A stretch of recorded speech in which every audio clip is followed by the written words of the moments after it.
Հայաստանը մտադիր է հետագայում ևս բարեխղճորեն մասնակցել ԵԱՏՄ աշխատանքներին, Մհեր Գրիգորյան։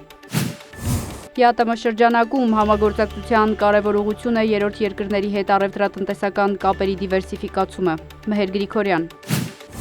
Պուտինը և Լուկաշենկոն կարծիքներ են փոխանակել Հայաստանում ստեղծված իրավիճակի վերաբերյալ, Պեսկով։ Ռուսաստանը ցանկանում է $50 միլիոն 100,000 հայերի ուղարկել Հայաստան Փաշինյանի դեմ քվեարկելու, Reuters։ Ռուսաստանը կասեցրել է 64.5 միլիոն շիշ ջերմուկ հանքային ջրի վաճառքը։ Տեհրանը կարծում է, որ Չինաստանը կարող է դառնալ Միացյալ Նահանգների և Իրանի միջև կարգավորման երաշխավորը։ Միացյալ Նահանգները և Իրանը նախնական համաձայնության են եկել հրադադարը երկարաձգելու հարցում, սակայն Թրամփը դեռևս չի հաստատել։